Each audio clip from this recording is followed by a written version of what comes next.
country boy. I get up before the rooster, put on my camo, load up my bow and my rifle and stock the ammo. I'm a bullet with the bullet, but I'm lethal with the arrow. Always down for the hunt, dove turkey and big bucks. Hit the woods and get fitted up. Mossy Oak all across my fit, don't be surprised, we do this too. I be up before the sun with my 30 at 6. Hard body on, I ain't worried about the kick. Yeah, we do this too. What's up, guys? Welcome to another edition of the We Do This Too Outdoors podcast. I'm your host, Courtney Williamson. I got my boy Trey, aka the Dreaded Archer, back with us, man. We're going to talk about pretty much everything hunting right now. He's been hunting a lot. I've been hunting a lot. We about to get into it, man. So what's up, Trey? What's up with you, man? Man, nothing, man. Just this my time of the year, bro. This our time of the year. Our time, man. It's our time. Dude, the weather cooling off. The bucks is moving around a little bit. Antelope moving around a little bit. Birds in the air. Birds in the air, man. Life. Hey, what a time to be alive. Yeah. As I was telling you earlier, man, like me and my cousin and my buddy Josh, man, we got a crew together, man. We call ourselves the Wrecking Crew. I don't know if anybody's taking that name yet, but I think the Wrecking Crew is that was what they called the defense of Texas A&M back in the day. All right. Well, nobody got that in the outdoor world yet, so hopefully, if not, we'll have to change it. But man, we bought. I can't tell you how many decoys. I sent you the picture, man, but we got a hell of a deal on it, and we ready. And that's all we've been doing lately is goose hunting. Early wood duck season, it goes out Wednesday here in Kentucky. They went yesterday. I didn't get a chance to go with them because my son had a football game, but they limited out. And man, I'm ready to kill more birds, man. I ain't even been in the deer woods yet because it ain't been cold enough for me. And usually them bucks don't start moving on my farm to about mid-October, like around like the 25th or to like Halloween, man. So, you know, we've been gearing up and we've been killing geese, man, and a little bit of wood ducks. So what you got going on? Man, see, a couple weekends ago, me and my girl, we went out to out west. So I live eastern South Dakota. So only thing we really got over here is whitetails. But when you go out west, man, they got elk, antelope, and mule deer as far as, big game, and bighorn sheep and buffalo. If you're blessed enough to draw a tag, you can, hunt those. But we went out mule deer hunting, and it was her first time hunting mule deer. It was spot and stock. And dude, it, when you put together a plan and then everything just happens too good. Yeah, bro, that's exactly what happened, bro. That's dope. No, I mean, it was dope until the execution of the shot, bro. But, don't, man. Hold on. Let me paint the picture for you. So we get down in this ravine, and it's all dried out, and it's kind of it curves like this. So we go around one curve and we spook like three a mule deer doe that was bedded up. They jumped out. But if you've never hunted mule deer, they're like the dumb cousin of the whitetail. Gotcha. Like, a whitetail, you spook them, that joker going to the next county. Right. Mule deer, they'll run 10 or 15 yards and then look back at you and then just kind of walk and then bed back up. They not too skittish. So I'm like, dang, we kind of screwed ourselves because they ran through the ravine. But I'm like, we'd be all right. So we get back on top, and I'm glassing, and I look probably like 80 yards in front of us, and I see this buck just bedded up on the base of the ravine, just kind of just chilling in the shade because it was probably about 95 degrees out. So I was like, yo, we gonna walk, because we was like on the edge of the ravine. So if we was walked up on him, he'd have seen us. So we probably walk about 60 yards north and then cut back up east and get on top of this hill. And I was like, I don't know exactly where he is, but I was like, he's between this tree, and then there was like an old car embedded into a hill. So I'm like, he's between the car and the tree. So I'm like, go down there. It's like, go down there, peek over the edge. If you see him, pull back, take the shot. cool. In my head, I'm thinking she gonna get down there and he gonna be either to one end too far or the other end. He gonna see her and spook, but she'll get the experience. Right. So she's like, she starts walking. And she goes, "You coming with me?" I'm like, "I can't come with you because if you get him, I got to see where he watch him run off, and then we can go track him." So she walks down, get to the edge of the ravine, and she looks and she jumps back. And she turns around to me and she makes the thing like he's right here. So I was like, let it fly. So she peeks over the edge. She goes to full draw. She gets set and she just jumps up, just like freaking out. I just got this mule deer in velvet. Oh my gosh, I can't believe this. And I'm watching him hop, hop, hop, and he goes over the hill. And I'm just like super excited for her because like this is her first mule deer hunt, her first archery hunt. Like this is dope. Say it was perfect. So I get over there and I'm like, "You get him?" She's like, "Yep, I know, I got her."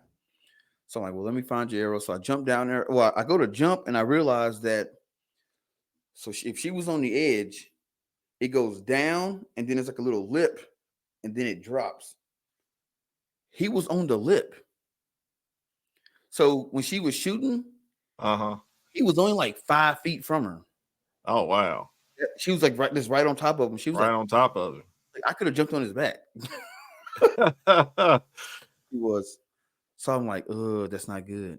So I jump down, find the arrow. There is no blood on the broadhead at all. Oh no. But there's blood on the fletching. So I'm like, how do you get blood on the fletching, but no blood on the broadhead? That don't make no sense. So I'm like, where'd you aim at? And she's like, well, his left side was tucked up against the heel. So I just tried to go through his right side. So I'm like, you tried to shoot around him? She was like, yeah. I'm like, Oh no. oh. So basically what happened is the broadhead skimmed, like it cut him, but the fletchings hit him and got the blood on it. Right. Either she wounded him really bad, and he might be, he might die, or she just grazed him. Well, we started walking to where he went over the hill.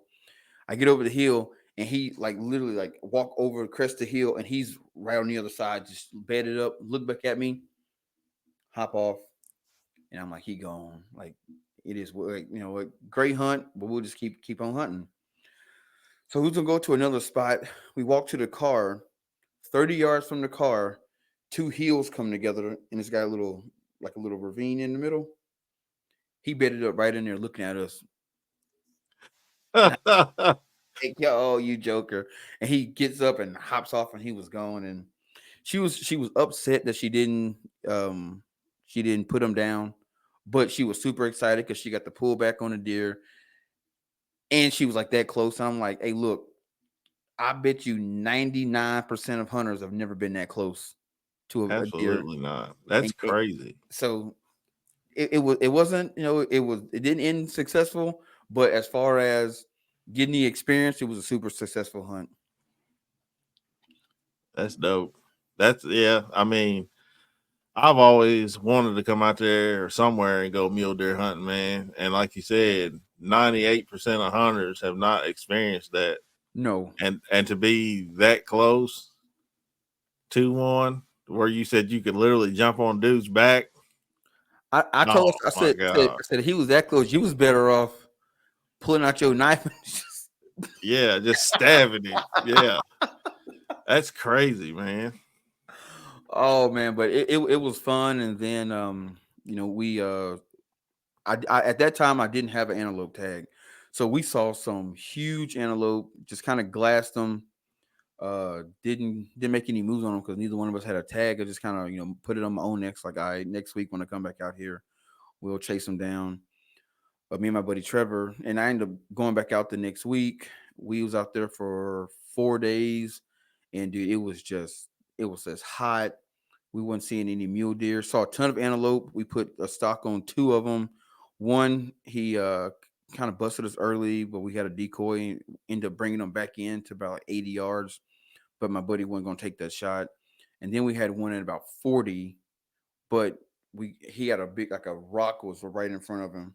So you can only see his neck, and that's about it.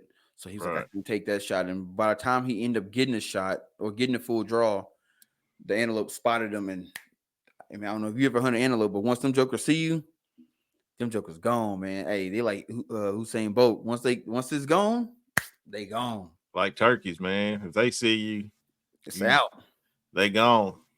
And it might take them a while to come back. Oh, they going to the next county, man. Yeah. But we crazy. did see we were staying up in the Buttes, which is if you ever get a chance to come to South Dakota, go out there because the Buttes are beautiful, man. South Dakota is a weird state because like where I live is real urban, city like, and then you drive 6 hours west and it's like a whole different world, man. You got the Badlands, you got amazing wildlife out there. Like I said, elk, mule deer, whitetail, bighorn sheep, antelope, all kind of pheasants. I mean, it's just so much wildlife out there, and in the geography, it's different, man. It's hilly country, a lot of prairies, and we were out in the Buttes, and we were glassing the evening, trying to put some bucks to bed, and dude, we saw one of the biggest elk I've ever seen in my life just walk through our camp, just chilling, like didn't have a care in the world at all. And I'm like, bro, if either one of us had a tag, we would have never seen this elk. No, that's how it goes, man. Dude, he was a sight to see and put on the show. I mean, it's like he knew we were watching him, and he was just kind of walking and walked up to a tree and kind of just rubbed his antlers up against it and turned broadside up on the hill and put his chest out. And I'm like, please bugle, but he didn't bugle, but just chill. He's out there probably about 45 minutes to an hour just chilling. Then he just walked on off and out of our lives. Man, that's how it goes, man. I was putting out some corn about 2 weeks ago, and there's a buck that me and my uncle have been hunting for 7 years now. His name's Goliath. That's what we've named him. He's every bit of 170, 180 inch 12 point. He's huge. He's a monster. This buck behind me that's on the bottom right here. I don't know if you can see him right there. Oh yeah. I see him. I'm pretty sure that's his son. But anyway, we've been hunting, me and my uncle, like we play cat and mouse with this because he only comes through around like maybe late October to early November. And during, like, if we see him during we never see him during gun season. It's always during bow season. And he knows. Yeah, he knows. Like, he's huge, man. And I think he's probably 7, maybe 8 years old now. And he'll just come through every now and then. But I'm putting corn out, changing the batteries in my trail camera. Shout out to Moultrie, because this spot that I normally have a trail camera, the other brands of trail cameras that I ran, I can't get good service right there. But with these Moultrie edges, man, like, I get great service. So I'm always getting pictures. But anyway, I'm putting out corn, and I got my truck backed up. I've got a electric weed eater, so I'm clearing a little spot off to put this corn out. And I keep hearing like something coming through the woods, and kind of the back part of where I'm at, we usually keep our cows. So I was like, okay, maybe it's a cow that maybe got out in the woods because they do it all the time. Yeah. So I look up, man, and it's him. And we're having a stare down for like, it seemed like 10 minutes. He looked at me, I looked at him, and he just put his head right back down and just kept going. And I'm just like, that's him. So I'm like freaking out, calling my uncle. I was like, dude, I just seen it. I just seen Goliath. He's like, why didn't you shoot him? I said, I ain't got my bow with me. I said, I'm out here putting corn and stuff out. He said, the one time that you don't have your bow in your truck, there he is. I said, yeah. And I said, I could have got to my truck easily and maybe got a shot on him. But like I said, I didn't have my bow with me, man. So I was like, what's going on? And then I got a picture of him on camera the other night. He come rolling through at about 7:30 in the morning. Didn't even look at, he didn't even, look at my corn pile. He just kept on going and went to the other side of the property and went to the other farm, which I can't hunt. So I'm pretty sure he's bedding because our farm is kind of in the middle. Yeah. So he's either bedding on the left side of me or on the right side of me, and neither one of them farms I can hunt. Yeah. So he just uses your farm as it's just Yeah. highway. It's He's going back and forth. Yeah, he's going back and forth because on the left side of the farm is what we call the wilderness, man. Like if you try, there's no way if you did kill a deer and had to track him through that, you wouldn't find him because it's so much like we call it the wilderness, man. It looks like the Amazon rainforest over there. Just thick. And then on the other side, it's just pasture. It's pasture fields where the farmer next door, he's got corn, soybeans. This is soybeans this year, but when he cuts it, I mean, it's just clear over there. Yeah. But there's like a little cut through on the other side. There's a pond over there, and the creek runs through there. So he's bedding on one of them sides, and he's just using our farm as a highway, man. Because we see him every year around, like I said, October, and then gun season comes. That's usually the only time my uncle hunts anymore is during gun season. He's gone. See, I'm pretty. I'm not. I don't even know what the title would be. I'm not really good with land management and all that. But if I had to guess, I would say he's bedding and sleeping over in what you call the wilderness because it's thick. Yeah, he got a lot of cover over there. Yeah. And then he's probably going over to the farm on the other side because they got the soybeans, it's got the water, it's got everything he's eating on, and he's just making his rounds, and you just happen to be there when he was, on his feet moving, maybe getting ready to go back. Yeah. Was he heading back towards the wilderness? He was heading back towards the wilderness when I seen him. So he was coming. That's where you're going to go bed back. It was later in the day when I seen him. It was close to dark. It's probably 45 minutes, maybe an hour to dark. So I'm pretty sure, like you said, man, that's where he's bedding down. That's where he was heading back to. Because I mean, he just looked at me like, "Hey, you can't shoot me, whatever," and just kind of took off, man. And I was trying to get my phone out to take a picture, but my phone was in the truck. So I was like, "Yeah, see, he's letting you know, yeah, I'm still around." Yeah, he's still around, man. Hopefully we get him this year, one of us, man, because like he's been playing cat and mouse with us for forever, man. But we've been having some good success goose hunting, man, lately, and we got a good spot a couple weeks ago, man. It's a spot that we only got permission to hunt one time. The farmer was like, "Man, I'm tired of seeing these things. Kill every last one of them you see." And I said, "All right." So my buddy Josh got permission to hunt. We set up super early in the morning, and we had to go across a creek to kind of set up. We got all the decoys set up. Beautiful morning, man. Here they come, and they come on the other side of us. So we had to move spots.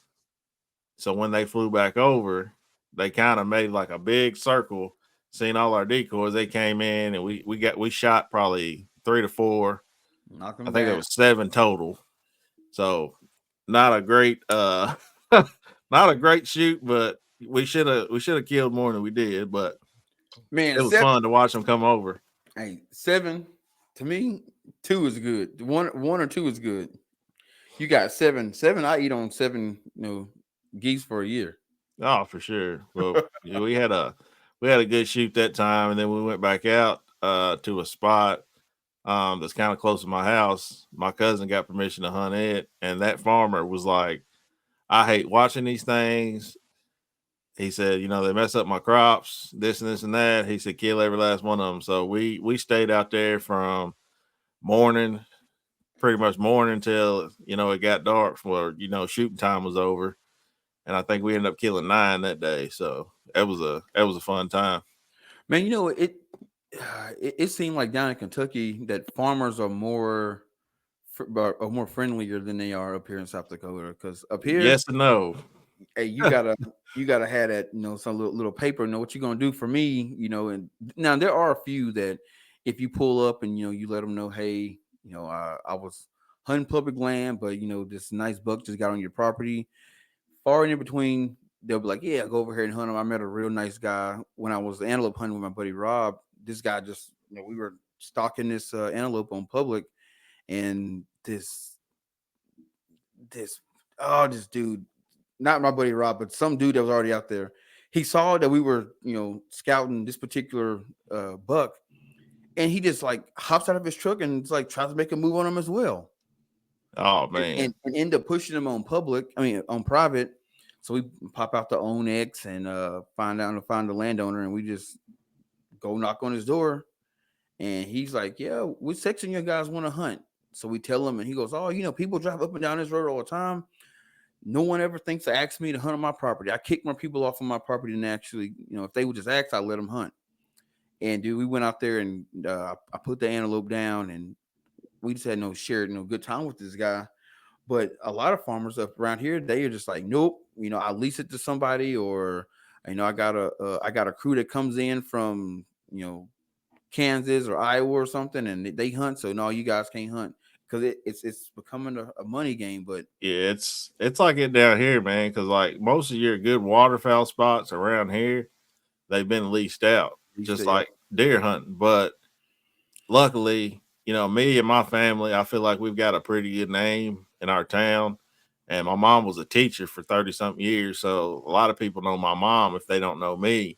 So I, go up to them, introduce myself, and they're like, "Oh, you're Sue's boy." And I'm like, "Yeah." It's like, "Yeah, I don't mind if you hunt," So that helps me out a lot. But then some, you'll go up to them like, "Hey, I would let you hunt, but so-and-so's got it leased out for X amount of dollars, but I'll give you first dibs next year." And then next year comes, and I'm like, "Dude, I'm gonna be honest with you. I'm not paying to hunt.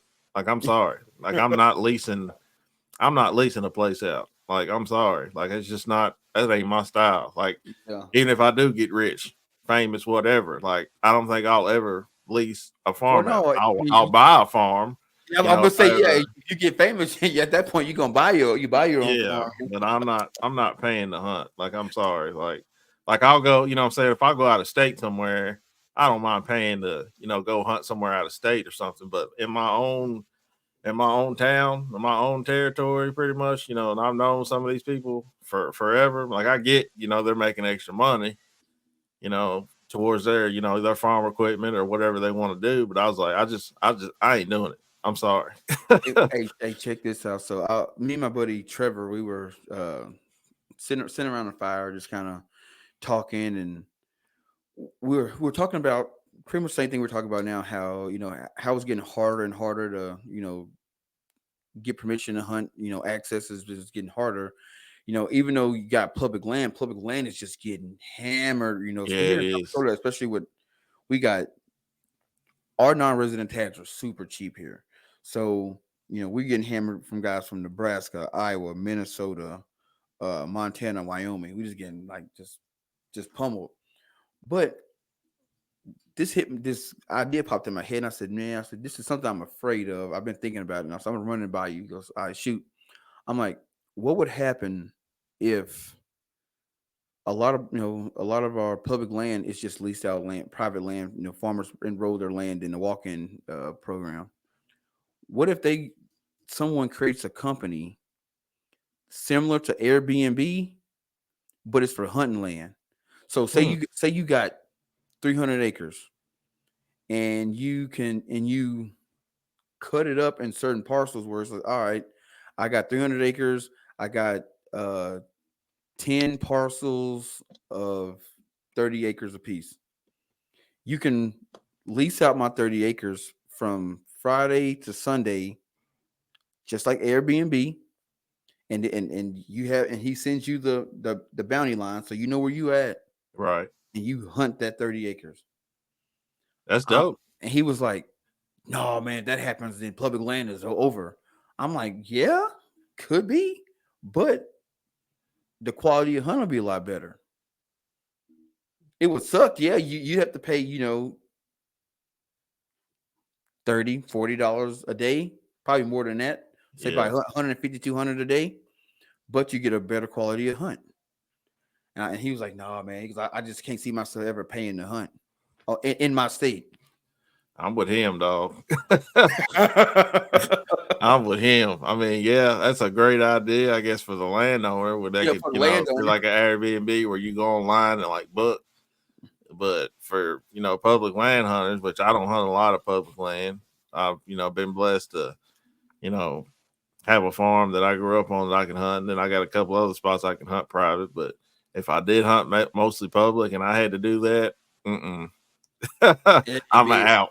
Dude, it'd be hard. It'd be hard to do it. It'd be hard. I mean, I would still hunt just because we're hunters and that's what we do.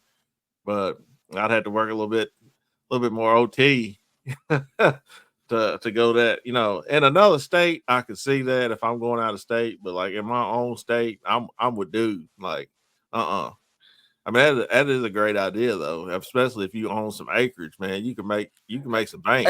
Hey, can you pause this? Yeah, go ahead.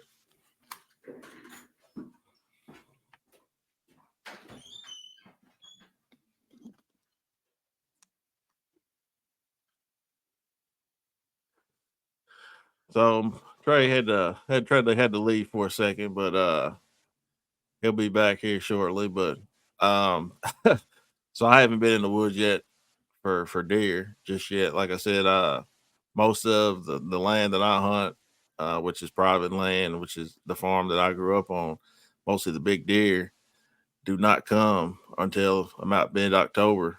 And so I'm just waiting on that first cold front to hit. My best friend Holden, shout out to him, Holden Reed. You can follow him, Arrow Army, on all of social media platforms. His name's Holden Reed, REED. He's been hunting a lot, so he's been having some decent success, but not a lot. So we're just waiting on that big cold front to hit, and then we're gonna get back out there. So, hey, this morning I got up and it was a big cold front, and I'm like, man, I should have been out today. Yeah, it was hot here in Kentucky, man. It was probably in the 90s, man. And like I said, I got up, and my wife wasn't feeling too good, so we went out to eat and stuff last night, and she got home, wasn't feeling too good. So me and my son went out, got them decoys and everything, and man, I started getting hot. I was like, man, I gotta go get a cutoff put on. This thing got hot again. So I'm just waiting, man. That first cold front that comes through, man. I don't care if it's on a weekday when I'm gotta go to work. That phone call is gonna go into my boss. Like, hey, I ain't coming in this morning. Hey, I'm going in the woods. Hey, bro. See, South Dakota is weird because like we really don't get a fall. It's like summer, Winter, and then like I say mid-October, it'll be like 75 degrees, and then the next morning, boom, 45. And then after that, 45, 35, 25, 16, negative 16, negative 40. That's crazy. I don't think I can handle that. Man, I like having my fall, man, because I mean that's when the hoodies come out. Still kind of wear shorts, in the mornings or kind of in the afternoons. Put your hoodie on, be straight. But if it went from straight, 95-degree weather to like 35 that fast, it's like I love cold weather, but I like my fall. Yeah, you want to gradually go in. Yeah, I want to gradually get into the cold. I don't want it to hit all at once, man. Man, here it hit all at once. But the best time to hunt for early season, not early season, but archery, is that week before Halloween, man. That's when I've had my most success in archery. It's like the bucks are moving. They're starting to, chase doe a little bit. And then boom, the week of Halloween, it's kind of like I don't know if it's like a lull or what, but then that first week of November hit, and then it's boom, it's the rut, and them jokers, and then that's when the picking's good. That October lull, man. I don't know if you've ever watched that Drury Outdoors 13. You need to look it up, man. I have their app, and I use it because it tells this is a good day to hunt. This is not a good day to hunt. Kind of show you the pressure and everything. But hey, them boys know what they talking about. Dude, they've got a series. It came out probably maybe 10 years ago. I could be wrong, but it's called 13, and it's 13 phases of deer hunting. Oh yeah, that's on their app. Yeah. Yeah, and it goes through like, and he explains everything from the October lull to like when the deer's not moving to when you need to be, out in the woods when you don't need to be in the woods. And Yep. like during that October lull, I think they say like the best time to hunt that October lull is in the afternoons when the Yep. bucks are coming, going back to bed, because in the mornings they're not very active, but in the evening they're real active. Yep. And then after the rut, I think they call like some parties over. So then Yeah. you're hunting food sources at that point. Yeah, you got to hunt major food sources at that point, and hopefully you'll get lucky, because I think after the rut they got another rut technically that comes in after So that, like a little is that real? Because no one has ever cleared it man. up for me. Is the second rut real? Man, so what I've experienced here in Kentucky, the rut is always a week or 2 weeks before our gun season comes in. So our gun season is the second week of November every year. And it seems like I'll see rut and bucks 2 weeks prior to that.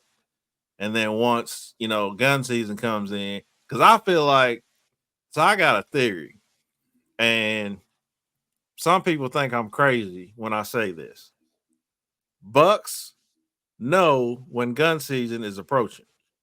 Here's Oh why. yes. Yep. People get out and they start shooting their guns like a week before gun season or 2 weeks. Getting sighted in. That gunpowder, all that stuff is in the air. And deer, they say they can smell, 10 times better than any human. All of that gun, oil, grease, whatever is in the air. They smell that stuff. So I'm pretty sure, bro, I'm pretty sure these deer have got used to the smell of gunpowder, the smell of like oil when you're cleaning your gun.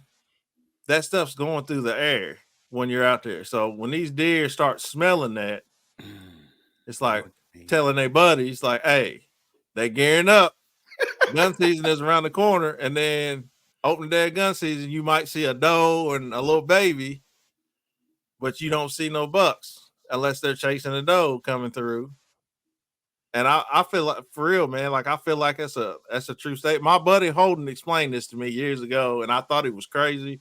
Then the more I thought about it, I was like, there's got to be some truth to this.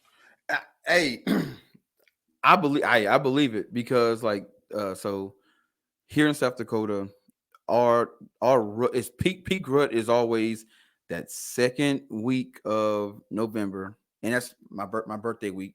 So I'm like, ooh, I've never not gotten a deer on my birthday. Well, that's dope. Because I'll take I take out the rifle, and now my dad and brother come up, and we go out and boom, get a deer. We all get deer. But the place we were hunting at, not many people shoot, their shoot guns around there. So they all go to the outskirts of town and shoot. So we kind of hunt. It was like north of the big town. So we always saw deer during the rut. So last year I didn't have the opportunity to hunt that farm anymore. And dude, it was like a ghost town. Like I'm used to seeing bucks on like that weekend, opening weekend, bucks everywhere. Not a single one. It was just like quiet. So I had to settle for a doe, which is fine. Put meat in the freezer. But I believe there's some truth to that, because deer, any animal, it's all moon phases and the weather. Yeah. And they relate certain things to like certain smells, temp. Man, last time it was this cold. These cats, I heard a bunch of bang, bang, banging. So I don't want to be around for none of that. All right. You know what I'm saying? And normally, around that time, you only see smaller bucks, the ones that ain't peeped game yet. And I have a theory about unkillable bucks. You got a theory about that? I think there's a certain age. I want to say it's 7 to 8. That if a buck can make it to 7 or 8, he's gonna be damn near unkillable. You're not going, because at that time he's just too smart. Yeah, he's like Goliath, like the deer that we've been chasing. He's probably an 8-year-old, and he's gonna be one of them deer. He's an old bruiser, and he's probably gonna live forever until Father Time gets him or a predator gets him. Yep. or people say like, oh yeah, I caught him slipping. No, you didn't catch him slipping. He didn't just wake up and be dumb. You just happened to be in a spot where the wind was right. He felt comfortable and just kind of just came through and boom, you got him. Right. But you're not gonna catch him slipping unless it's the rut and they just all everything goes out the window. I wouldn't even say they slipping. It's just But a their deer that old, man, I feel like, because what is a deer? A deer that's 7 to 8 years old, he's probably equivalent to what, a I'm 35, 40-year-old man? maybe something. I don't know what it is. I know like dog ages. I mean, a 6-year-old dog's like 80 years old in dog years or something like that. So I don't know what it is in deer years, but yeah, like he's smart. I feel like he's had enough poom in his life where he's like, I ain't about to go out and chase these does. They're gonna have to come to me wherever I'm at. So he's not out there chasing does like these young bucks are. Because I mean, these young bucks, I mean, they're dumb. I mean, they come out, they're chasing these does, and they end up getting killed because they got one thing on their mind. These big bucks, man, they stay in the woods. They make these does come to them. So that's why I feel like they're unkillable. Like, you got a point. Them older bucks, man, you got a point there. So I'm reading on Archery Talk, and they say that a deer that's 15 years old is equivalent to a 75-year-old man. So if he's 7, then yeah, he's probably in his 40s, like a 40-year-old man.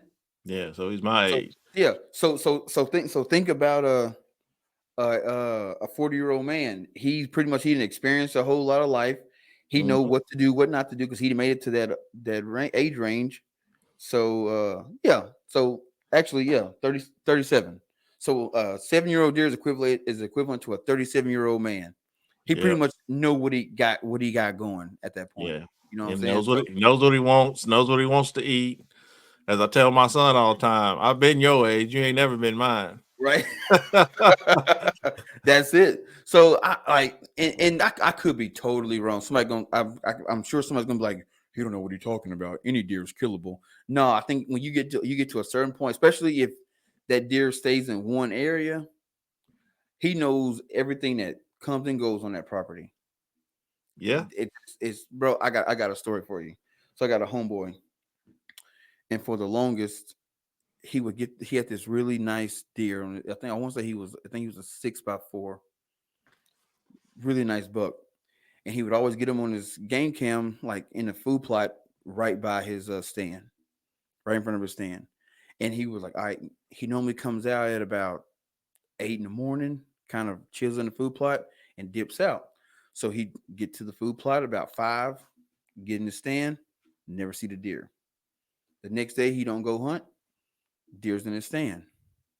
So he's like, what the heck is going on? So he did this cat and mouse, probably about 2 or 3 months just with this deer. So he's telling me about it, and I'm like, man, it's either two things. Either one, that deer is, hears, like he's hearing something that's letting him know that you're in the stand, or you just haven't, you haven't patterned him good enough yet. So he got the bright idea that he was going to take his brother with him hunting. So he's told his brother to stay in the truck. He said, I'm gonna go sit in the stand. If he don't come out, and about 8:30, 9 o'clock, I want you to slam the door, crank the truck up, and dip out. So 8:30 come, he hadn't seen a deer yet. Deer hadn't walked out. He texts his brother. Brother slams the door, cut the truck on, and he could hear it. And he thought he was far enough where he wouldn't hear it, but he could hear it. Started driving down the gravel road. 30 minutes later, deer walks out. Close the deal on him. Now, I'm not saying that deer might have knew what a truck doors and a motor sound like driving off, but I'm saying that deer knew that truck was leaving, and it was cool for him to get in there and get food plot. Hey, man, like you said, man, deer are kind of like humans, man. They get something like used to a certain sound, a certain smell, and they equate that with danger or calmness or non-danger. So Yep. I felt like when that truck fired up coming in, he was like, "All right, there's a truck here." And then when that truck sounded back up, he's like, "Oh, that truck's leaving, or Yep. that sound's leaving. And It's that, cool for me to come out." and then hearing the gravel, hearing that sound go down a gravel road. So now he's hearing the gravel crack, and then the sound fades off. All right, my danger's gone. Right. And then walked Hey. out and got stuck. But I've even had buddies that they've put deer down, and then they'll like see where the deer came from, and they'll like walk the trail and find like, okay, he was bedded over here, and then they'll like get down in the bed and kind of looking like, oh snap, like he can see everybody coming in, like the way he got it set up. You can see people coming in and out. Like those deer know, like you're in their living room at that point. You know what I'm saying? And I had a old head tell me, he goes, "Hey man," he goes, "when you moving through the woods, no, those deer know the woods just as good, if not better than you, probably better than you because they out there 24/7." Yeah, they live there. Yeah, he said, "Move through the woods as if the animals have a weapon as well." That's good advice. I was like, man, he goes, people walking, they just just clunking through the woods like they ain't got no worry in the world. He goes, if you knew that the animal could shoot back at you, Right. you That's move it. through. Like that old saying, I'm pretty sure you've heard it. It ain't no fun when the rabbit got the gun. Hey, wait, what you said? My dad always said that ain't no fun when rabbit got the gun. Yeah, my daddy used to say it all the time. So yeah, it makes sense, man. If you knew that animal had a gun too, yeah, you'd be tiptoeing through them woods. You be moving a lot different, man. Moving a lot different. Man, that's hey, them old heads, man. I swear they got some knowledge. Man, Cause you yeah, gotta bro. think, man, like back in the day, like this is why like I got a bunch of camo. Don't get me wrong. I love camo.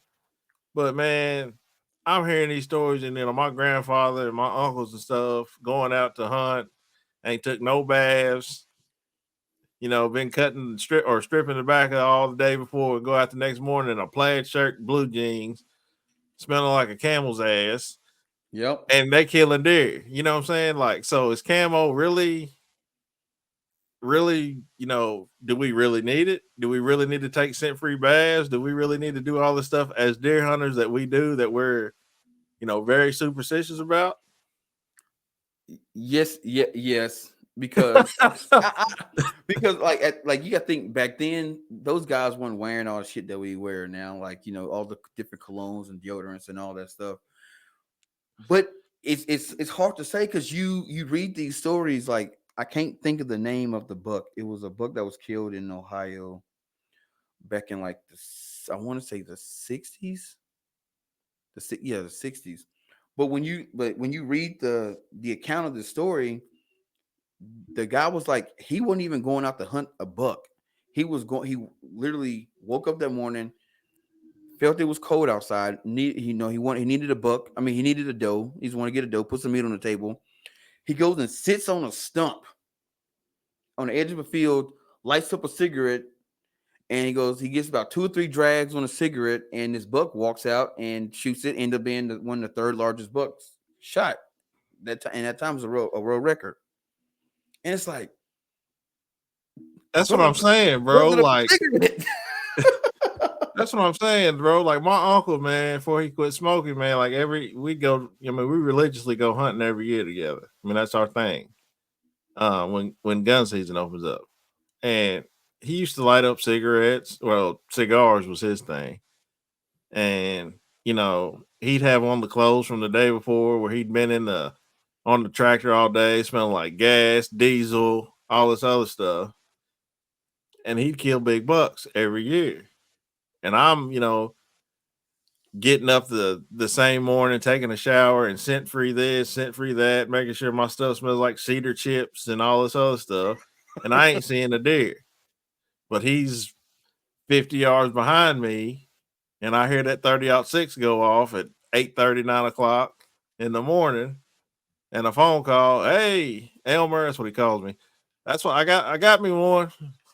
Hey, I got one on the ground. I said, what are you doing? Oh, I'm sitting here smoking a smoking a cigar, drinking my coffee. I'm like, see, like, I don't, man. I don't Bro, know. that's how it is. Wind is a big necessity. I do play the wind a lot, but I feel like, man, long as that wind's right, I don't care what you got on out there, man. As long as you play the wind and all that, you should be good. But like I said, those old heads, they knew something, man. They knew something, and I feel like even back then, like man, the bucks were bigger. Like I don't know if you follow that old school hunting page, but Mm-hmm. dude, you look back at some of those pictures, from the 20s, the 30s, the 40s and 50s. Bro, these guys were literally out in the woods and blue jean pants, blue jean jacket, and a orange hat, and they were putting down monsters, man. They just Mm-hmm. were, and they were bigger back. I feel like they were bigger back then, and they didn't have they didn't have a uh they didn't have three-quarters of the stuff that we have now. They didn't, they might have some dopey, and that's about it. But there wasn't no dead downwind. There wasn't no no kind of this scent killer, no ozonics, none of that. They didn't have Sika. They didn't none of that stuff. No. They just basically went out and they $10 Walmart hunting stuff and got it done. Yeah, man. That's why I don't know, man. Like I said, I don't know if all that stuff we got is necessary. It may help some, but when it comes down to it, man, like you said, wind is a major component. And plus then, man, we got McDonald's, Burger King, rallies, all that stuff now. Back then, you didn't have it. Like you had to go out and kill your food. So if Yep. you come home empty handed, your family's going hungry.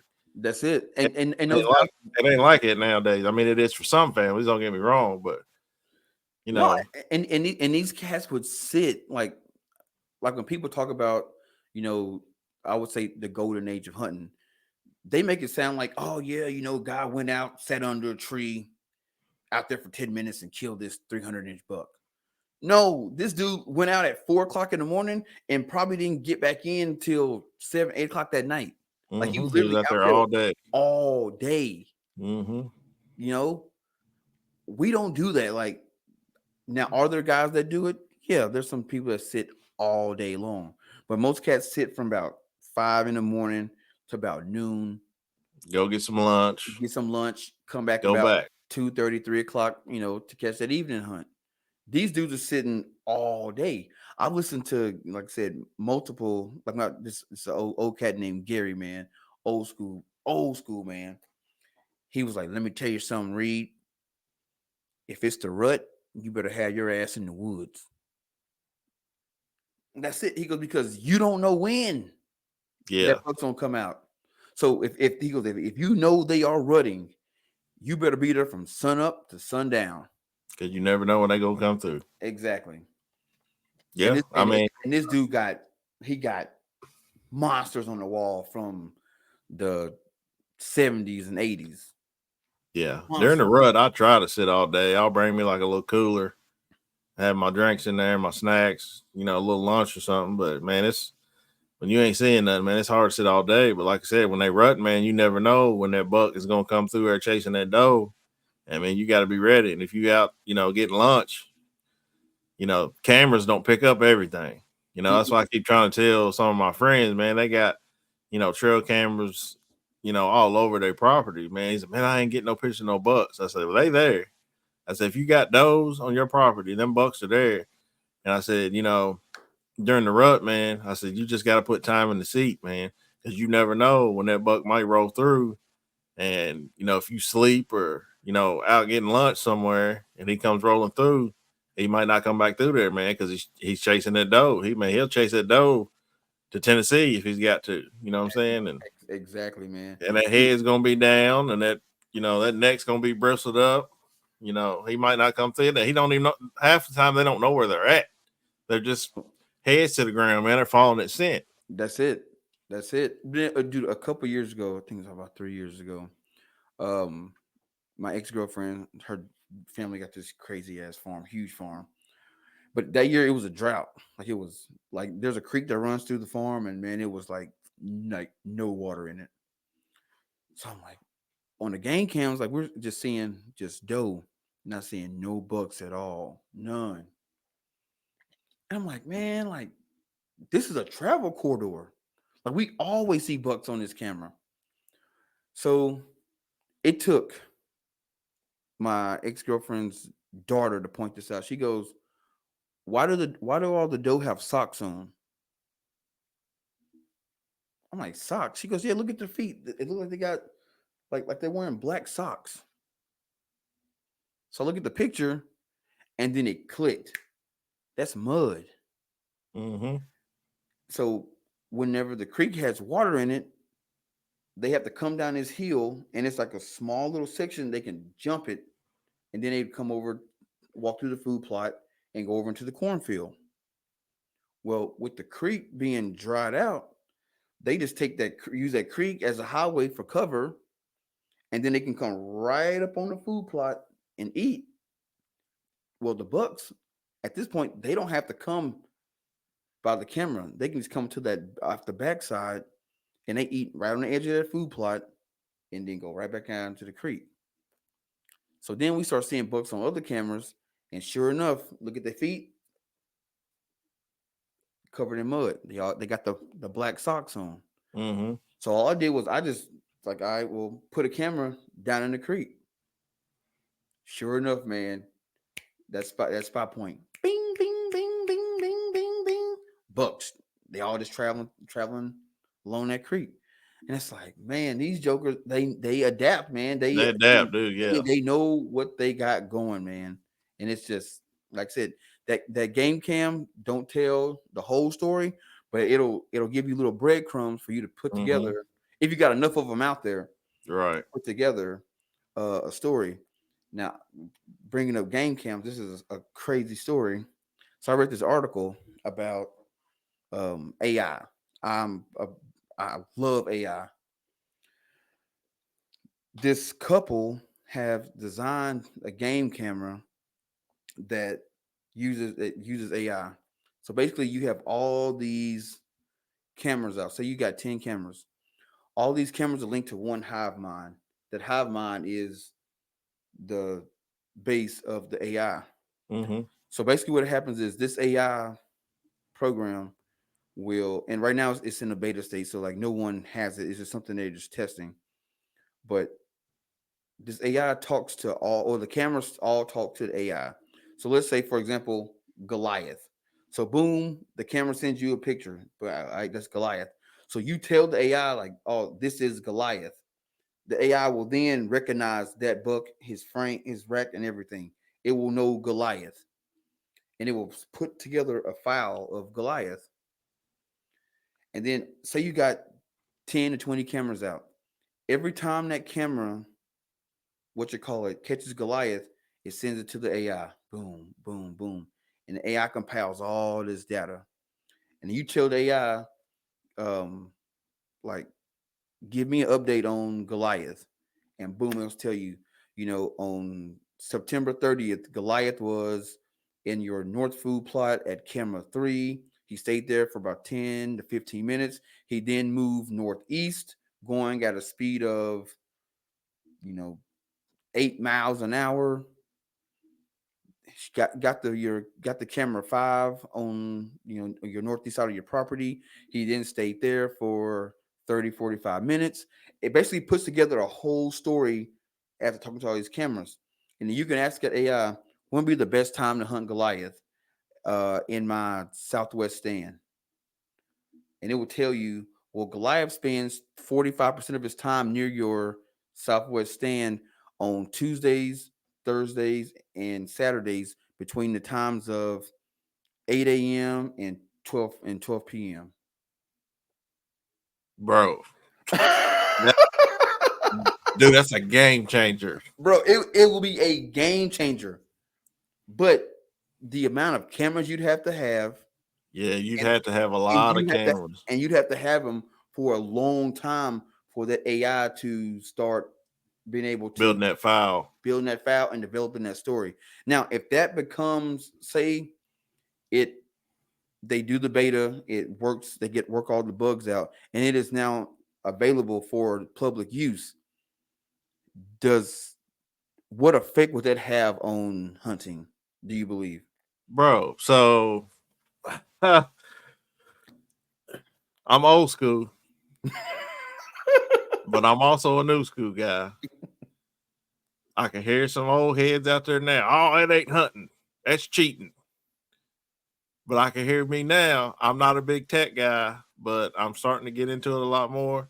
If I knew where Goliath was and that AI is telling me, hey, you need to be in your stand, Halloween morning at whatever o'clock, and 9 times out of 10, he's going to come through there. You bet your ass I'm there. Yeah. But I feel like, man, that technology is going to be very expensive. Oh yeah, especially if say you have to have a minimum 10 cameras. So that's just the camera. So if I'm looking at what the price of game cameras, high-end game cameras, 10 cameras, you're looking at about what, $1,500 to $2,000 worth of cameras? 1,500 too. So if you're looking at like these Moultrie cameras, they're about $100 a piece, 150. So you're looking at $1,500, $2,000, and then like you said, if you have to have a minimum of 10 to 15 to build that file, and yeah, that's gonna get expensive. And if this thing takes off, they're gonna make a killing. $5,000. I say the whole system $5,000. Yeah. $5,000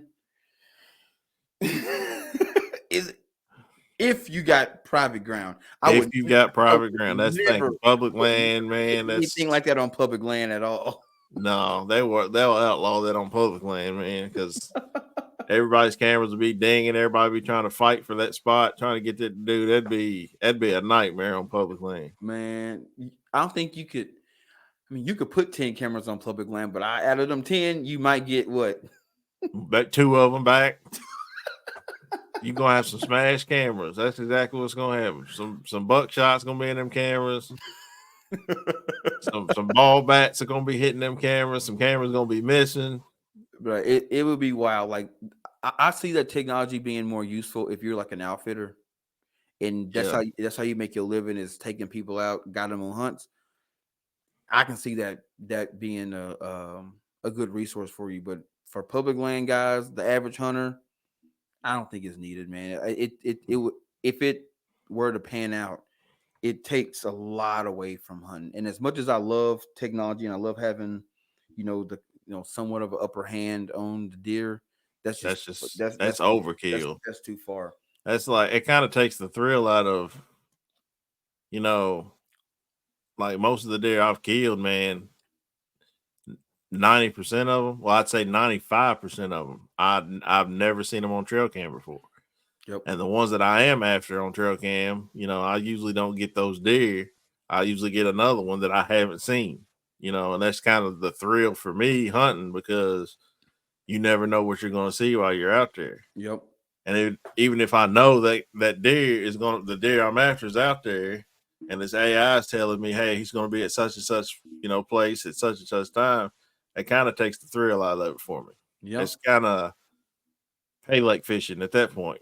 Hey, it's funny you bring pay lake fishing up, because I don't know why, but I've been seeing a lot of posts about pay lake fishing. Like, what the heck is pay lake fishing? Like, why is this in my algorithm at all? You never been? I don't know what it is. Well, now I do. Okay. Now I know what it is, but like, how long has this been a thing? Bro, so my dad, rest his soul, my dad was a Pisces, and then my dad was the biggest fisherman you've ever seen in your life, but he loved going to pay lakes.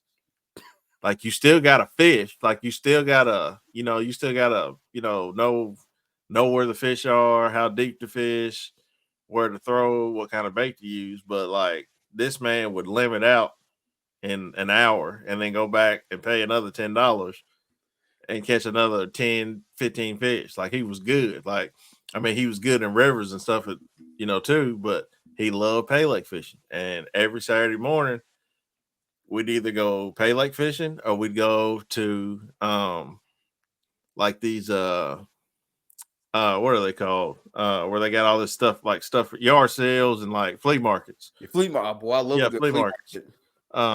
So like, and my dad was good. Like my dad was known around here. Him and his best friend, they called him Hook. My dad's best friend, they called him Hook. And anytime them two were somewhere fishing, they tried to get as close as they could to my dad and Hook because they knew, Nate's here, Hook's here. They about to catch these fish. So you see a bobber go out, and then you see Hook's bobber go out, and then you see people just throwing in as close as they could from each side. And it would piss my daddy off. Like, hey, like, get away.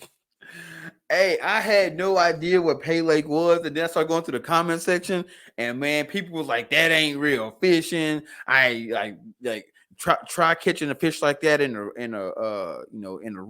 real creek or lake or whatever. And I'm like, man, you still got a fish, man. Like it ain't. I mean, it ain't easy as people think it is. People think you pay money and you're automatically gonna catch fish. No, like I've been to Pay Lakes plenty of times with my dad fishing in the almost exact same spot. I'm not getting a bite. My dad's over on a bucket wearing them out. You know what I'm saying? Like it's not easy. Like you still got to know what to use, what bait to use, how deep to fish. Like dad knew all this stuff, man. Yeah. You know, man. And when he'd run it, he'd get his limit. I'd sit on his bucket, throwing in the same spot. I can't get a nibble. He's catching them all. I'm like, Dad, I'm in the same spot you were. How come I ain't catching no fish? Oh, you just ain't holding your mouth right. Oh, you ain't sitting right. I'm like, Dad, seriously, like. Bro, what am I doing? I was the same way, man. Like when I was in third grade, he rarely like was around because he was always either at a CB convention or he was on the road fishing, whatever he was doing. But one time I was in third grade and we was having a fishing derby, and I'm like, hey, I was like, I know my pawpaw, he good at fishing. I'm like, I hope I'm gonna enter. I'm gonna win this joker. So I remember getting the form and I called my granny. I was like, I'll talk to Pawpaw. And I was like, hey, Pawpaw, there's a fishing tournament. Will you take me? Yeah, boy, I'll take you. Yeah, let's just do it. So we go out there, right? And he like, this is really my first time fishing. And he's like, he got a cane pole. He wouldn't give me no rod and reel. You ain't ready for that yet. He gave me his cane pole, bro. You know what a cane pole is. Absolutely, yeah. I'm country, dog. Trust me, I done had plenty of cane poles. You got your line and a bobber and a hook and a worm, and you cast that joker out there. Cast that joker out, yeah. So I'm looking at all the other kids, man. They got rod and reel. He got boiling me. Don't worry about none of that. They ain't gonna catch no fish today. And he's like, he said something about the water, the way the water looked.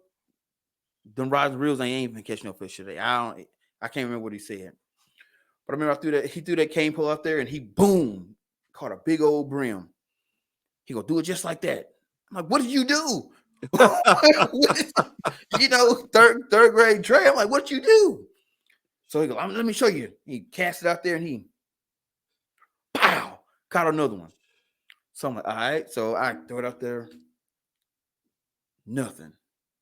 He said, no, he threw it in the wrong spot. Throw it over there by that little tree, little green. It's a little green plant popping out. Throw it over there by that. Bow, got one. Put it in the bucket. Bow, got one. Now all we doing is catching brim. I'm seeing people bringing catfish, bass. And he goes, I was like, man, I want to catch what they catching. So he acted like he did something different and I'll put a different worm on it or whatever. So I threw it out there. Boom, caught a catfish. I'm like, oh, okay, we rolling now. Boom, caught another catfish. Long story short, I ended up getting third place, and I got a little trophy. I was happy. I got a $200 gift certificate to this place called Collins and Williams, which is like a old man. It's an old man clothing outlet. Oh, for real? Yeah. They might have some little bit of kid stuff in it. So my papa took me in there the next day, spent my little $200. I got this Tommy Hilfiger sweatsuit. But man, let me tell you something though. I wore that Tommy Hilfiger sweatsuit until it just said heel figure. The Tommy came off that jumper. Tommy came off of it. But man, I wore it because like that, like I got this because my pawpaw, man, I was at school like, yeah, man, my pawpaw, man, you know, he hooked me. We hooked all these fish, man. I got my Tommy Hilfiger on. Wow, I thought I was fresh, boy. Yeah, he thought couldn't tell you nothing. Man, nothing, man, dude. Hey, bro, that cane pole, man. It got a special place in my heart, bro. I'm telling you, boy. Yeah, I hear you, man. Hey, that's what I started off with, man. And my dad was left-handed, so like when I did start using the rod and reels, that's why I fish left-handed now, because my dad was left-handed. He didn't want me switching his reels around, so I learned how to reel with my left hand. So now, like when I reel with my right hand, it don't even feel right. It So feels different, yeah. the only thing I do, left-handed is fish, because of my pops. Boy, you messing up my reels. Leave them reels alone. Learn how to fish left-handed. I'm like, Dad, I can't. He's like, you're gonna have to learn because you ain't gonna use my reel. That's it. So yeah, man. But hey, dude, dude, it's just I love hunting, but man, it's we do it different than the old school cats. When it comes to hunting and fishing, bro, the old heads, bro, they just had a special something special about it, bro. It was like magic. it was, man. Plus they work ethic was 10 times better than what we are. I feel like I work hard every day with doing what I do, man. But like these old cats, man, plowing a mule without no tractor, all that, working from sun up to sundown, and next day you doing it all over again. Like they had a work ethic, but they had mouths to feed, and if the crop didn't come in, their family's going hungry, man. And Yep. that pride them old men had, man, like you ain't getting that no more, man. This older generation, man, like I miss them. My grandfather, my dad, my uncles, they bestowed a lot of wisdom on me that I'm trying to hand down to my son now, man. But I'm the man I am today because of my father and people like my father, my uncles, and my grandfather. So I'm blessed to be able to say I grew up in a small town because I learned this. Oh yeah. I grew up on a small tobacco farm. I learned how to hunt and fish at a young age. Like I know how to put food on my family's table if Kroger or Save-A-Lot or Walmart ever go out of business. You know what I'm saying? Like I know how to go out and harvest, an animal. I know how to go out and plant, a garden, stuff like that. Just little stuff like that is not being taught today. Like tying a tie. Like how many people that today know how to tie a tie? Bro, did you know at one point in time, like one of the number one YouTube videos on YouTube was how to tie a tie? Really? It was the guy, he called himself the YouTube dad. He would basically, his videos they were simple. It'd be like, hey, hey YouTube son, I'm here to teach you how to shave today. And he would show you all the different brands of, shaving cream and all the different type of razors. And then he would show you, how to lather your face up and how to shave. And then he was like, and if you are, one of my African American sons, you want to, watch what brand of razor you use because you don't want to develop razor bumps. The dude was very, he was very cultured, and how different cultures of different ethnicities take care of their face and stuff. Yeah. And at one point in time, his video how to tie a tie was one of the most watched videos on YouTube. I think at one point in time it had like 25 or 30 million views. That's crazy. And this was like back when YouTube was like brand new. Like new. Like getting a million views was big. This cat, all his videos, how to shave, how to tie a tie, how to shine your shoes, how to start your pants, like all like stuff that I grew up doing. Like my dad taught us how to shave. Hey, how to use starch, stay flow, start your pants, how to shine your shoes, all that stuff. Like I learned that from my pops, and but I realized a lot of people didn't have a pops around, to teach them all that stuff. And it was just, like you said, we don't have that. It's not being taught to, the new generation now. And it's just like, we're like, even like when I was younger, and my granny, my dad's mom, she made us work in her garden all the time during the summer. That was like, we get up in the morning, go outside, beginning of summer, and she didn't have a tiller. She had a hoe, and she would till the ground up with that hoe. And then she had like no like power tools at all. It was all everything manual. Man, by hand, yep. And we planted purple whole peas, okra, tomatoes. And I ain't talking about going to the store and getting the stuff that's already planted. We planted from the seeds. From the seed, yeah. You know, watermelon, corn, sunflower seeds, all that stuff. And then when it finally grow, we wake up in the morning, go out, pick peas in the morning, eat breakfast. Once you get done, hey boy, go in there, get you a bowl, get you some of them peas, and shell these peas while we watching Young and the Restless or General Hospital or something. Yeah. And I'm thinking, in my head, I'm thinking, this is all stupid. Why am I doing this stuff? I'm 8 years old. I'm 10 years old. I should be out playing and stuff. Well, I'm in the house. I'm out here canning peaches and stuff and pears. And so why am I doing this stuff? Now I'm 34 years old. And now I got a garden in the backyard. I'm canning stuff. And like my girlfriend's like, how you know I do all this stuff? Crazy enough, I remember from when I was young. So like shit hit the fan. I got canned salsa. I got it's people might think it's nasty. I got canned deer meat. What you call it? I got peas in the freezer, corn in the freezer. I got my tomatoes. I dice them up. I make sauces and all that stuff. Like, yeah, you know what you're doing. Yeah, you got to know, man. You gotta know just in case. Just in case. Yeah, man. That's how I grew up too, man. Like my grandfather, man, he had a garden every year, and he had watermelons, corn, okra, squash, zucchini, all that stuff, man. And he had so much, like people would come, say, hey man, what's your grandfather got today? He's like, oh, we got, okra, we got whatever you need, just go out there and get it, go out and pick it, or sometimes we already had it picked, but I mean, we was out there every day with that hoe and picking the weeds and stuff out from around it and killing snakes and oh man everything. That's why I'm terrified of snakes now, man, because of my grandfather going in that garden, man. There were snakes in there as big as your leg. I feel like, but that older generation, man, I'm telling you, man, they were something special, man. Dude, something special. And then like one thing they did that we don't do no more is bartering. Oh, absolutely. I'm a big barterer. I love it. No one I remember last time we talked, we was on my show and you was talking about, trading and this and that and the third. Yeah. That is a lost art. It's a lost art, man. It's a lost art. Absolutely. Man.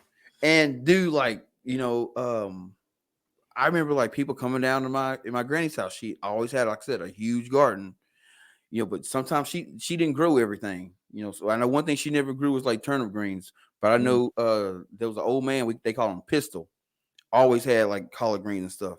So Pistol come down there, he got collard greens. My granny got purple whole peas.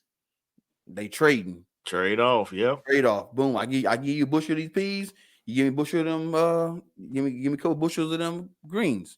Boom. Trade. He going down the road. Yep. And like when you're a kid and you sit back and you watch it, you really don't know what's going on.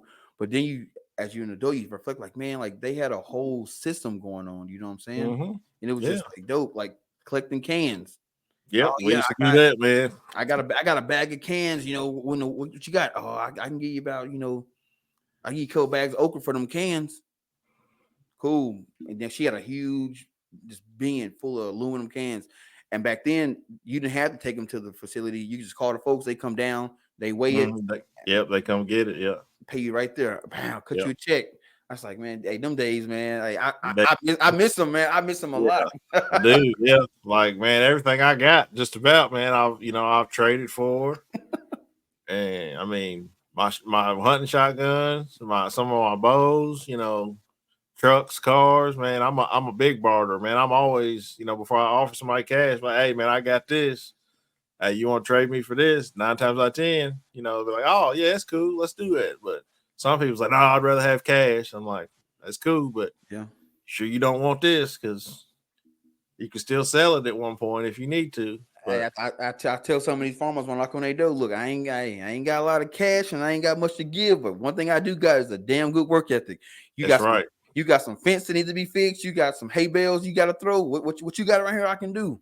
Right. That's me, man. I got to move these cattle by noon. Well, let's get them moving. Yeah, let's get moving. You let me hunt, man. I'll work these cows for you. Give them their shots. Oh, that hey, I might not Hey, know how to do, but hey, I got YouTube. I figured hey, it out. shoot these horses. Put them new horseshoes on. I can do it all, man. I can do it all, man. Hey, I do catch myself watching those videos on YouTube and people cleaning out reshoeing the horse and Oh cleaning yeah, the hoofs and all that. I'm like, why am I watching this? that's a lost cause, man. And you'll go down the hole fast watching them. Yeah, man. But yeah, man. I thank you, man, for coming back on the podcast with me, man. You was I got a lot of good feedback last time you was on here, man, and they loved your stories and everything. And I want to personally say congratulations on your podcast being voted number 1 on Carbon Media TV.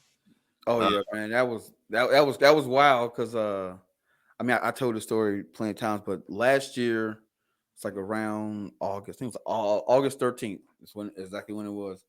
Carbon TV had their 10-year anniversary, and we're sitting in the room and stuff, and the lady that had won podcast of the year, just like she had won it like twice in a row.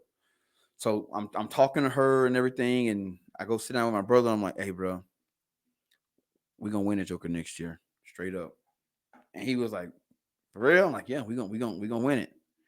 So boom, bro, it happened. I came back and I went to work, bro. Like I went to work, just interview after interview after interview, just constantly perfecting my craft. And then when I got nominated, I was like, hey, we nominated now. So Yep. as long now we in it, we got to win it. And man, I campaigned and campaigned, and the people spoke. And it's like, yo, Dread Archer's where it's at. So Yeah, you was campaigning like you was running for president, bro, dog. I was like, look at him. That bro. man's out there holding babies and kissing kids. Hey, I was like, man, look at him. Hey, it's funny because like me and my brother had our podcast Wednesday night, and got off the podcast, and I get my phone, going downstairs, and I get an email from Autumn. She's the president of operations of Carbon TV, and she was like, congratulations, you've been nominated for best podcast. And I mean, I just get on the phone, call my brother, we nominated, and then I get on the I run back to my office, and I'm like, all right, now that I'm nominated, I gotta start working on getting people to go vote. And for some odd reason, man, I was like, it's the perfect timing. It's the perfect timing. It's a presidential election. People seeing a ton of presidential ads. Mm-hmm. That's what I'm gonna rock with. And Yep. I wrote the script up, and I had my girlfriend do the read voiceover. Yeah, And I boom. figured that's who it was when I heard that voiceover. So Oh yeah, she's like I hate my voice, so I changed up a little bit, and I'm like, oh, that actually goes perfect with the music, and yeah, boom, like dropped it, and dude, people were calling me like laughing, like, dude, it's funny, but it's for real, like you got a perfect mix of comedy and what you call it, but seriousness is at the same time, and man, it's an honor. I'm super excited. I appreciate everybody that went out and voted. And had one of my homeboys call me, goes, hey, so he goes, you won it. Now what? And I was keep like, grinding. you already know. If once grinding. I win it, I gotta go back to back like I'm Jordan 96, 97. You know what I'm saying? That's right, man. Yeah, and Nick Reed, your brother, if he's listening to this right now, call me back. I done sent you 1,000 text messages. I done called you 40,000 times. All I need is a text back, dog. That's all I need. Nick Reed, if you're listening, call a brother back. Hey man, I will say for him, he just made a big step in his life, man. Him and his wife just purchased their first home. Oh, So he been like, normally you buy a house and you just move in. Right. They bought the house, I want to say at like the end of August. Oh, they've been doing some renovations and stuff. stuff. Man, she been having him paint cabinets, then take the cabinets down. Because she didn't like the paint, so he had to redo it again. And oh no, you use paint and primer. Don't use paint and primer. You need to prime it, then paint it. It's like same thing, but whatever. They didn't got new countertops and bathrooms redone. And I said, man, yeah. y'all done mold renovation in y'all house before I even moved in. I've been in my house 5 years and I ain't done half that stuff. Hey, she got that man working, bro. I'm telling you, and he like his photography business is just going through the roof right now. So he a busy man, but I'm gonna tell him, hey, bro, hey, hit a book, bro. Like I sent him some B-roll and stuff, man. I was like, hey, man, I need a video made out of this, and that was a couple months ago. He's, man, I got you. And I ain't heard nothing from him since. Bro, I do the same thing. I'll be like, hey, bro, I need you to do this. All right, bro, I got you, because he was supposed to film another video for me for the Carbon TV thing. He's like, yeah, I got everybody lined up. We're gonna film it. He filmed it, edited, never got it. Yeah. And then he was like, hey, man, I was gonna send it to you, but man, the voting is over with. I'm like, I said, you know what? I'm not gonna win because you didn't see that. That was gonna be the video to put me over the top. But yeah, that's it. We ended up getting it, man. And again, I'm super excited, and so a lot of big things coming out the Dreaded Archer. I got a documentary, or actually 2 documentaries that I'm working on. One of them is going to be real controversial. I don't know if you're familiar with Mitch Paula. Oh yeah. So I've been, man, working, because it's crazy how things work. He that deer that's all, the controversial Paula buck, he actually killed it November 13th, 1998. That's my birthday. November 13th is my birthday. So I remember, a couple months after that, like when it was all in magazines and stuff like that, and I've always been obsessed with it. And then as I got older, you start hearing more and more about the story and everything, and I'm like, everybody's talked about the Impala buck except Mitch Impala. Like you don't hear from him anymore. Since 1999, he's not done no interviews, nothing. So that's kind of where I'm hung up on that that documentary. Like I wrote I wrote the script for it and everything like a year and a half ago. Like it's done. The script is done. It's just I need to get Mitch, and that's the hard part. Right. The second documentary is called Trash, and it's about trash fish. So down south there's fish that we eat that as you go up north they call it trash fish. So down south we eat a lot of people eat carp, a lot of buffalo carp, hell, catfish. Catfish up north is considered trash fish. Trash fish, yep. Yeah. Any kind of carp, like I said, gar, drum, all that. We eat all that down south. And we eat a lot of animals that people up north deem is trash. So, raccoons, snakes, possums, groundhogs, rabbits, squirrels. Matter of fact, my homeboy, he just came back from the World Championship Squirrel Cook-Off down in Springdale, Arkansas. Huge event. People, every dish made a squirrel. I'm telling a story like, what's the disconnect? Like, how are fish that we deem, that people up north deem trash, why is it such a delicacy down south? And where does where do the stories come from? So interviewing a bunch of different fishermen, from north and the south, talking to a lot of old heads that tell their story. So it's gonna be real dope. And I'm not trying to win no award for it or anything, but I just want a lot of these old heads that we talked about earlier, want them to have a chance to get their story out. Hey, this is what we do down here. You know what I'm saying? This is what we do and why we do it. And I've gotten some amazing stories, man. I didn't realize putting a documentary together and filming it's so hard, but man, it's a work. So I got a lot of respect for cats out there that's constantly doing documentaries, put them out year over year, because in order to put something out like that year over year, you're doing a lot of work. It's a lot of that's got to be a lot of work, man.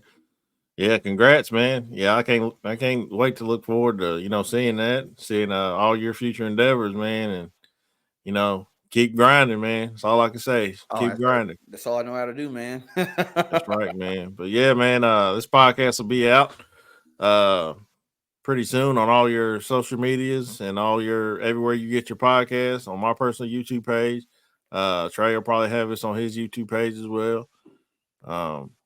So if you want to, hit him up about any questions, hit me up about any questions that y'all may have. This man stays busy. He stays grinding with his channel and everything in his podcast. Carbon Media TV. Check him out. The Dreaded Archer, man. Oh, for sure, man, for sure. I wish he lived a lot closer because me and him would be doing a lot more together. I feel like on film. Hey, man, look, hey, I'm a phone call. You call me, and if I got time, I will hop in the car or a plane, and I'm there, bro. Hey, you come and duck hunting with us, man. So you might as well just go ahead and clear your schedule for November. So as soon as Thanksgiving comes, man, we going somewhere. So hey, yeah, hit me up because after Thanksgiving, I'm done hunting. Like I don't hunt up here. I did it one time, went out when it was like 10 below. And I thought, yeah, ain't nobody gonna be out. And I was like, I was right. Wasn't nobody out, and there's a reason why nobody out.